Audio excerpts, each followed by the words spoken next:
your strength isn't coming back after ACL or knee surgery, there's a good chance you've been doing the wrong things really well. And that's exactly why you feel stuck. After working with hundreds of knee clients, lingering weakness usually boils down to 4 main reasons. Let's dive in. Here's something a lot of plans miss. What doesn't get assessed doesn't get managed. Without regular assessments, everything becomes a guess. Now, is pain a normal part of the recovery process? Absolutely. But trends matter. If your knee is consistently painful, stiff, or more swollen after workouts, or you experience these symptoms the day after a workout, this isn't just part of the process. This is knee language, and it's your knee's way of telling you that it isn't agreeing with what you're doing. The problem, a lot of people are told that this is normal and just to keep pushing through.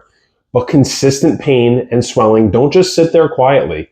They slam the brakes on quadriceps strength. So you could be doing all the right exercises, working really, really hard. But if your knee is irritated the whole time, it's like trying to win a race with the handbrake on. If you want to learn what an acceptable amount of pain and swelling are throughout this recovery process, I have 2 videos covering this in detail. I'll link them in the top corner and also in the video description below. This one's sneaky and incredibly frustrating because it feels like you're doing everything right. You're doing squats, leg presses, lunges, step-ups. You're showing up and you're working really hard. But here's the issue. You were never coached on how to perform these exercises specifically in the context of a knee injury, or if you were, they weren't looking for the right things. So what actually happens? You will shift away from the surgical leg. You will load the non-surgical side more, rely more on your hip muscles, and subtly offload your knee and quad. This creates what I call the illusion of progress. You're working really hard, but standing still. And these compensations, they just don't magically go away over time.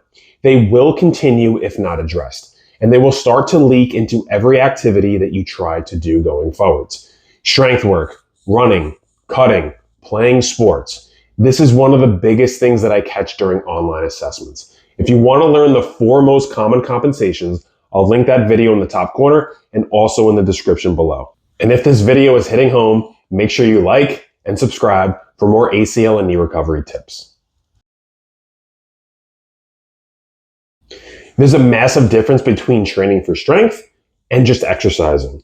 A lot of programs never actually make that transition. It turns into 3 sets of 10 reps over and over for months. Now, don't get me wrong, there's nothing inherently wrong with 3 sets of 10, but here's the big issue that I see. There's a goal execution mismatch. So many people are doing 3 sets of 10 with weights that aren't actually challenging. And they only need, 30 seconds or so of rest at most in between sets. So basically that's like 1 set of 30 reps. And that is nowhere near heavy enough to rebuild strength after knee and ACL injury or surgery. Early in the process, lighter weights, higher reps are totally appropriate. But this needs to gradually and strategically progress throughout the recovery process. If you have active goals, at some point, your strength work needs to be very challenging for 5 to 8 reps per set or even less for some. And here's what most people don't realize. Strength loss after ACL and knee surgery isn't just muscular. It's neurologically driven as well. This approach is very different than just regular strength training. Research shows that there's a reduced neural drive, poor muscle activation, muscle fiber type changes, and altered contractile function in the quadriceps muscle. So, if your program isn't designed with solid strength and conditioning principles and an understanding of how muscle physiology changes after injury and surgery, you will hit a plateau.